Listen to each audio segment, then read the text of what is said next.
रक्षक रखने की इनकी इच्छा नहीं थी, स्वेच्छा नहीं थी, तो ऑब्वियसली हम लोगों ने रक्षक नहीं दिए थे। तो उस समय जो केस दर्ज हुआ था गुंजन खेमका हत्याकांड, उसका पूर्ण रूप से अनुसंधान करके चार्जशीट उस समय समर्पित कर दिया गया था। शूटर की पहचान हो गई थी, जिस कारण से विवाद था उसका भी सॉल्यूशन हो गया था। उसके बाद इनके भाई पर एक गोली चलाई गई थी गाड़ी में, उसमें कोई घायल नहीं हुआ था। उसके संबंध में भी कांड दर्ज हुआ था उस समय। गुंजन खेमका हत्याकांड के कुछ समय पूर्व, 2 वर्ष पूर्व प्रतिवेदित हुई थी। गोपाल खेमका जी की हत्या से संबंधित घटना प्रतिवेदित हुई थी। आवाज नहीं आ रही है, क्यों नहीं आ रही है? आवाज नहीं आ रही है। ठीक कीजिए, खत्म करिए, ये लोग करते रहेंगे ऐसे ही सब अपना। तो इस घटना के संबंध में एसटीएफ और पटना पुलिस की एक संयुक्त एसआईटी गठित की गई। जो भी घटना स्थल से क्लूज मिले, सूत्र मिले, उसको विकसित करते हुए जितनी तकनीकी तौर तरीके अनुसंधान के हैं, सीसीटीवी सर्विलांस और जितने सारे मोबाइल ट्रैकिंग वगैरह वगैरह जो हमारे सीसीटीवी सर्विलांस के कैमरे लगे हुए हैं, उसके आधार पर तकनीकी अनुसंधान किया गया अहरनिश 24 घंटे। तो पूर्ण रूप से वैज्ञानिक और तकनीकी अनुसंधान के आधार पर जो घटना स्थल से सूत्र प्राप्त हुए थे, जो वहां पर लगे कैमरे से जो सूत्र प्राप्त हुए थे, जो मोटरसाइकिल के संबंध में जो सूचनाएं दिखी थी, जो शूटर था उसका जो हुलिया मिला था, जो कपड़े पहने थे, इन सभी के आधार पे पूरे शहर के जो सीसीटीवी कैमरे थे उसे एक के बाद एक सबको लेकर के और उसको तकनीकी साक्ष्य संग्रहित किया गया। जहां तक ट्रेस मिला उस मोटरसाइकिल का, वहां तक तकनीकी जो एसआईटी की टीम है वो गई। उसके बाद मोटरसाइकिल की पहचान की गई। मोटरसाइकिल के पहचान के बाद उसके धारक, फिर उस व्यक्ति की पहचान की गई, उसकी गिरफ्तारी की गई। उससे पूछताछ के बाद अन्य आयामों को इस पे उद्घाटित किया गया है। इस संबंध में जो घटनाएं हुई है, ये पूरे इस गोपाल खेमका जी की हत्या के परिप्रेक्ष्य में, इसके संबंध में पटना सीनियर एसपी आपको विस्तार से अभी बताएंगे कि किस प्रकार से इन्होंने किया है।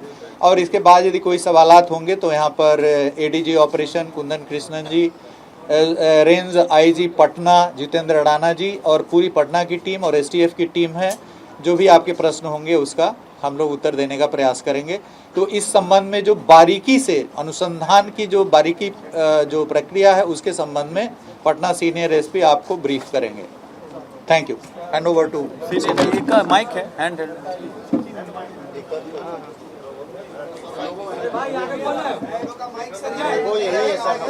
प्लीज।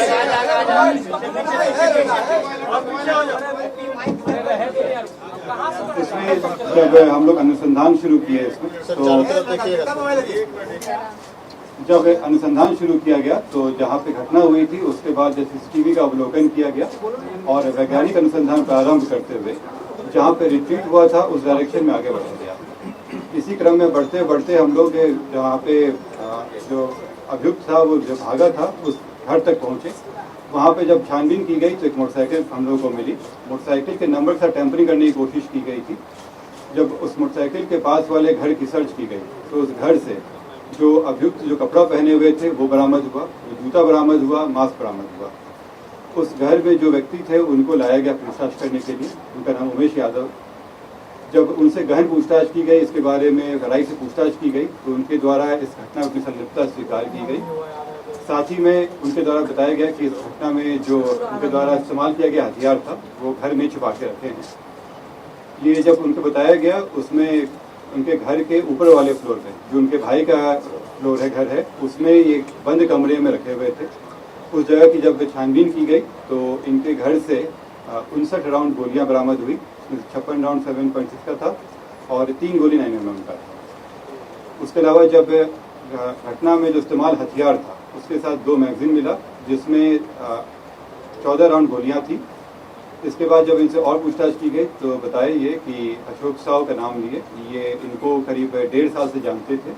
दोनों ही बिहार शरीफ के थे और एक शादी के फंक्शन में मिले थे। तब से ये उनके लिए छोटा मोटा काम करते थे। करीब 1.5 महीना पहले इस षड्यंत्र को रचा गया था और इसमें इनको पहले लाया गया था कि ये शूटर और हथियार को इंतजाम करे। इस क्रम में पैसे भी दिए गए थे और इसमें बताया गया था कि अग्रिम में 50,000 रुपये दिए गए थे और बाकी काम होने के बाद 4 लाख की बात हुई थी इसमें। ये पहले अपने आसपास के जो शूटर रहे हैं उनसे कांटेक्ट किए ये। उसी क्रम में इनके इलाके में रहने वाले विकास उस राजा से मुलाकात हुई। इसमें उनसे सेटिंग करने की कोशिश की गई। राजा के द्वारा जो डिमांड किया गया था तो इनको लगा कि इससे अच्छा ये स्वयं ही ये घटना कर ले और इसलिए ये हथियार जो इनको अशोक साहू जी के द्वारा ही दिया गया था वो हथियार लिए और अशोक साहू के द्वारा इनको उनके दिनचर्या के बारे में बताया गया। ये एक रेगुलर था कि वो 8 बजे के आसपास बांकीपुर क्लब जाते थे और वहाँ से करीब 11:30 बजे के आसपास वो स्वयं अपनी गाड़ी को ड्राइव करते हुए आते थे। क्लब से नॉर्मली उनके एक दोस्त भी आते थे जिनको एक बाकरगंज मोड़ पे ये उतार देते थे। इसी की रेकी करते हुए वो उस दिन घटना के दिन भी वो बाकरगंज मोड़ पे पहुंचा और जब इनकी गाड़ी आई तो ये वहाँ से चल के ये अपार्टमेंट के पास आ गया और इनका इंतजार करने लगा। उसके 10 मिनट के बाद इनकी गाड़ी आई। गाड़ी पहले से ये देखा हुआ था, नंबर भी से पता था। जैसी गाड़ी आई ये उसने फायर किया और चला गया। अगले दिन जैसे पहले से तय था इन लोगों के द्वारा ये लोग जेपी गंगा पथ पर मिले, ये और अशोक साहब मालसामी थाना क्षेत्र में। वहाँ पे बची हुई 3.5 लाख रुपए इनके द्वारा दी गई। इसमें खास बात यह है कि इसमें आपस में बातचीत करने के लिए मोबाइल खरीदा गया था और सिम भी उमेश यादव के नाम से ही खरीदी गई थी ताकि अशोक साहब का नाम नहीं आ सके। और जब ये पैसे दिए गए तो मोबाइल उन्होंने वापस कर दिया लेकिन सिम वापस नहीं किया। जब इसमें अशोक साहू के घर पे छापेमारी की गई तो उनके यहाँ भारी मात्रा में ज़मीन के कागजात मिले। साथ में एक 9mm का बरेटा उनके यहाँ पिस्टल मिला, उसमें 17 राउंड गोलियाँ मिली इसमें और इसमें कई जो कागजात मिले हैं उनका अनुसरण किया जा रहा है। जो अभी शुरुआती पूछताछ में जो बताया गया है, बताया गया कि इन लोगों के बीच में व्यापारिक संबंधों में खटास आ गई थी। ज़मीन के कारोबार में भी बताया जा रहा है लेकिन अभी अंदर जो रैंसम का जो अमाउंट मिला रिकवर हुआ इसमें जो उमेश यादव हैं उनके पास से करीब 3,65,000 और जो अशोक साहब हैं इनके घर से 6.5 लाख रुपए कैश बरामद किए। जेल से क्या कनेक्शन मिला? ये अंडर इन्वेस्टिगेशन है अभी, क्योंकि इसमें कई ऐसे तथ्य आए हैं कि जेल के द्वारा भी संपर्क किया गया है। कुछ और कारोबारी भी हैं जो जिनका इंटरेस्ट था ज़मीनों में और उनके द्वारा भी इस घटना में शामिल होने की बात है। जी, ये इसमें क्या कुछ निकल के आया कि किस कारण से हत्या की गई, आखिर इसका मोटोस ऑपरेंडी क्या था? ये अंडर इन्वेस्टिगेशन है लेकिन अभी जो बात आई है ज़मीन, जैसे बहुत सारे कागजात मिले हैं, जमीन को लेकर इन लोगों के बीच में खटास उत्पन्न हो गई थी। देखिए, जमीन के भारी मात्रा में कागजात अशोक साहू के घर से बरामद हुए हैं। भारी मात्रा में कागजात हैं, 1-2 नहीं है बल्कि काफ़ी वो जब्त किए गए हैं। अब ये लिंक करना पड़ेगा जो मृतक के पास जो सूचनाएं हैं उनके लैपटॉप में, उनके मोबाइल में, उनसे मैच कराया जाएगा। कुछ जो अशोक साहू के मोबाइल हैं उस मोबाइल में कन्वर्सेशंस आए हैं जिससे ये पता चल रहा है कि ज़मीन का भयंकर विवाद है जिसके कारण काफ़ी तलखी चल रही है कई लोगों में। अब उन सभी चीज़ों पे अनुसंधान होगा, उनके आवाज़ मैच करा के दिखाया जाएगा कि वो कौन सब कर रहे हैं। तो ये भूमि के जो भारी मात्रा में कागजात अशोक साहू के घर से बरामद हुए हैं वो सब अभी नहीं शेयर किया जाएगा, लेकिन भारी मात्रा में जमीन के कागजात। गोपाल खेमका को ही ये टारगेट क्यों कर रहा था सर? ये तो बड़ी बात है कि वो उनके बेटे के भी हत्या 2018 में। हाँ, इस संबंध में एसटीएफ के द्वारा इसमें काफी सत्यापन किया जा रहा है। ADG headquarter, ADG ops Kundan Krishnan ji, इस पर आप थोड़ा सा प्रकाश डालेंगे। देखिए, गोपाल खेमका जी की मर्डर में जो तथ्य आए हैं वो इन्वेस्टिगेशन में शूटर पकड़ा गया है। हम लोग के पास पुख्ता सबूत है कि यही शूटर है। कौन उसको पैसा दिया, अशोक साहू पैसा दिए, इसका भी पुख्ता सबूत है। बरामद भी हुआ, बरामदगी भी है, बैलिस्टिक मैच भी हो जाएगी प्रॉपरली। अब जो आप कारण कई हो सकते हैं, इसमें समय लगेगा, काफ़ी रिकॉर्ड्स जांच करने पड़ेगी, काफी कॉल रिकॉर्ड्स भी देखना पड़ेगा। जैसे उदाहरण स्वरूप अशोक साहू के मोबाइल से इस तरफ की वाकया थी।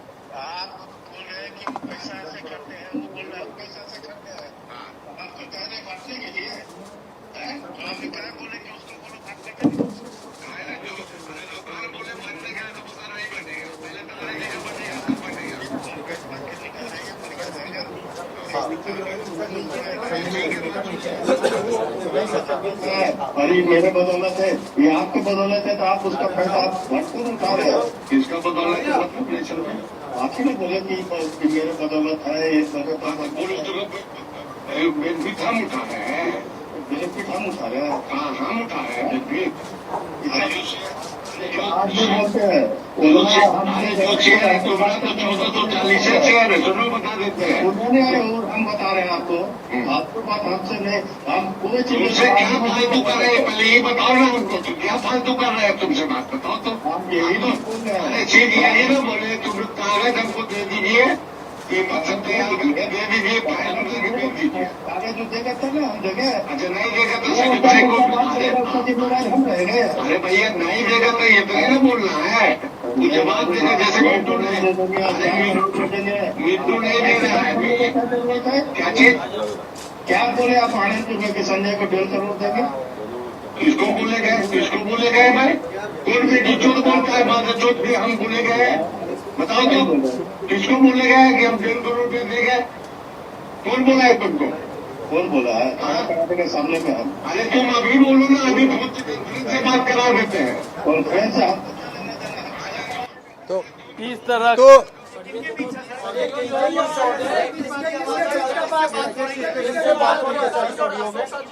ये अशोक साहू का वार्ता चल रहा है कि इसमें उनका भी संदर्भ आया है, उनका भी नाम संदर्भ, आया कितने है। फाइल्स हैं, बहुत सारे फाइल्स परंतु अभी हम लोग तो बरामद किए हैं अशोक साहू के घर से जो मोबाइल और वो उसकी जांच। हमको खेमका साहब की भी मोबाइल, कई फोन थी, लैपटॉप, क्या डीलिंग्स थी कि किस पर्टिकुलर प्लॉट या फाइनेंशियल ट्रांजैक्शन को लेके विवाद है। दोनों बड़े व्यवसायी हैं। अशोक साहू जी को पहले भी क्वेश्चनिंग हुई है, कमालिया हत्याकांड में भी पुलिस इनको पूछताछ किया, संतोष टेबरीवाल वाले में भी इनसे पूछताछ संतोष हुई थी, टेबरीवाल वाला भी मर्डर केस में इनकी नाम उछली थी, बिहार शरीफ में भी केस में ये जेल गए थे। अशोक साहू बिहार शरीफ के केस में इनके भाई का 2 हथियार अभी जब्त है वहाँ पे, और ये जेल भी गए थे बिहार शरीफ में कोल्ड स्टोरेज के विवाद को लेकर के 2006 में। तो इनकी ऐसा माने ये इनका भी आपराधिक इतिहास है अशोक साहू जी का। डीजीपी साहब, एक सवाल ये है कि और क्या कनेक्शन है उसका इस केस में? नहीं, ये जो आप देख रहे हैं कि जो बातचीत चल रही है तलखी से जो इनके अशोक साहू के मोबाइल से निकला है, तो ये स्पष्ट रूप से लग रहा है कि जमीन वगैरह को लेकर के फाइनेंशियल गंभीर विवाद है। इस पर अभी अनुसंधान हो रहा है, लेकिन इसी परिप्रेक्ष्य में ये हत्याएं हुई हैं और सुपारी दी गई है। सवाल ये है कि आपने जो सवाल पूछा है में सर एक पैटर्न दिख रहा है, विकास उर्फ राजा का। गुंजन खेमका की हत्या हुई 2018 में, गोपाल खेमका की हत्या हुई 2-4 दिन पहले, उसके बाद उनके छोटे बेटे पर भी अटैक हुआ था जो रिपोर्ट नहीं की गई, बड़े भाई पर भी अटैक हुआ जिनको चोटें आई। तो क्या आपको लगता है कि ये सारे 4 जो अटैक्स हुए ये इंटरलिंक्ड हैं और ये एक रिवेंज के तहत इन पर पिछले 6-7 साल से कार्रवाई की जा रही थी? नहीं, जो गुंजन खेमका हत्याकांड की बात आप कर रहे हैं उसमें मैं सीआईडी से काफ़ी बल्कि उद्भेदन सीआईडी नहीं किया था 2018 में। वैशाली जिला से समय करीब 20 दिन हो गया था, केस नहीं खुल रहा था, तो तत्कालीन डीजीपी केएस द्विवेदी और मैं एडीजी सीआईडी स्वयं गया था वहाँ पे घटनास्थल पे, और काफ़ी समय देकर के उसमें अनुसंधान हुआ था और 1 महीने के अंदर में उसमें चार्जशीट समर्पित किया गया था 4 लोगों पे। और उसके जो शूटर थे जो अभिषेक वर्मा उर्फ मस्तू, 2021 में बाईपास थाने में उनकी हत्या हो गई, 2 लोगों की हत्या हुई थी, सुनील और इनकी, उस कांड में भी चार्जशीट हुआ है।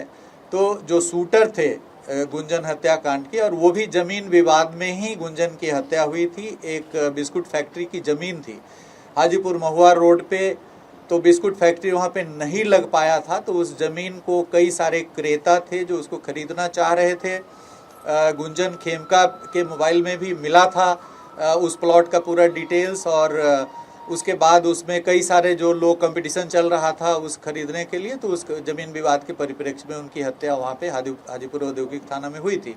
उसमें पुलिस ने अनुसंधान करके शूटर सहित जो काफ़ी जो उसमें ज़मीन में जो जुड़े हुए लोग थे, जो वैशाली ज़िले के 2 लोग थे, 4 लोगों पे चार्जशीट करा गया था, वो अभी कांड विचाराधीन है उसमें।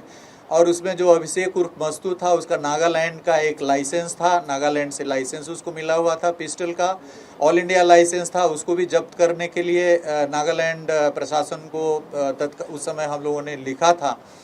बाद में वो न्यायालय के आदेश पर वो पिस्टल मुक्त हो गया था और उसमें काफ़ी सारी आगे की कार्रवाई हुई थी।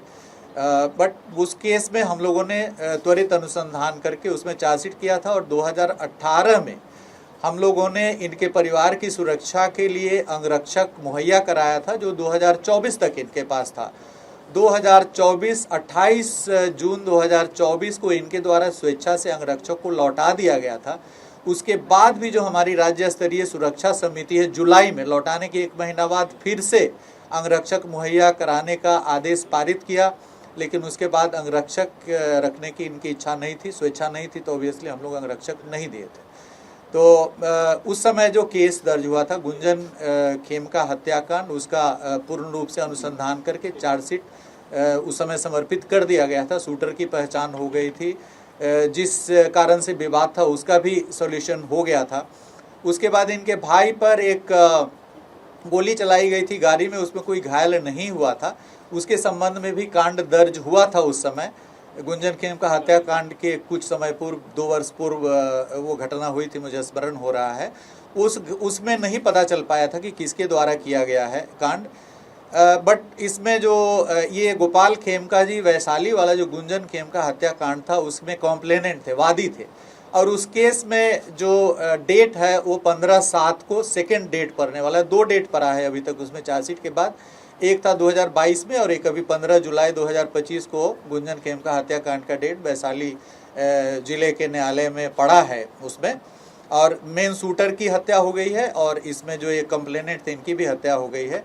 तो उससे भी जोड़ करके इसको देखा जा रहा है, उस पहलू को भी पूरी तरीके से अनुसंधान किया जाएगा कि उससे जुड़े कहीं लोग जो अभी जेल में हैं या जेल से बाहर हैं। एक तो शूटर की हत्या हो गई है, तो बाकी जो लोग हैं उनकी भी इसमें भूमिका है या नहीं है। सर, सुबह में जो इनकाउंटर हुआ था उसका क्या, उसके संबंध में जोनल आईजी पटना बताएंगे। इस कांड के अनुसंधान के दौरान पुलिस के द्वारा जो सभी पहलू थे उन पर अनुसंधान किया गया था, और उसमें जो शूटर है उसके द्वारा स्पष्ट किया गया था कि उसके लिए इस कांड को करने के लिए पहले उसने विकास और राजा से संपर्क किया था, और जो सामान्यतः एक आपराधिक छवि का व्यक्ति है और हथियार इत्यादि सप्लाई करने का काम करता है, और उसमें भी काफ़ी सारे ऐसे जो हत्या और गोलीकांड हैं उनके अंदर में शामिल रहा है, और उससे इसने हथियार प्राप्त करने का कोशिश किया था और उसके पास में हथियार उपलब्ध रहता है। इस मामले में पुलिस जब एक टीम थी उसने इस विकास और राजा के ठिकाने पे दबिश करी, तो उसने वहाँ पर पुलिस के ऊपर में वहाँ से भागते हुए पुलिस के ऊपर में फायरिंग की, जिसके अंदर में जो सुबह जो घटना हुई है मुठभेड़ की, उस घटना में वो मारा गया है। और इसके साथ ही क्योंकि इस प्रकार के जो तत्व हैं जो हथियार उपलब्ध कराते हैं और अराजकता फैलाते हैं, तो पुलिस का स्पष्ट उनको संदेश देना चाहते हैं कि उनके साथ में कड़ाई से जो पुलिस उनके विरुद्ध में कड़ी से कड़ी कार्रवाई करेगी, और जो भी इस प्रकार के जो आपराधिक तत्व हैं जो इस प्रकार की आपराधिक घटनाओं में शामिल होना चाहते हैं, उनके लिए भी संदेश है कि जो पुलिस अपने किसी भी मामले में पीछे नहीं हटेगी। जहां पर भी पुलिस के ऊपर में हमला किया जाएगा तो पुलिस जो है विधि सम्मत अपनी कार्रवाई करेगी।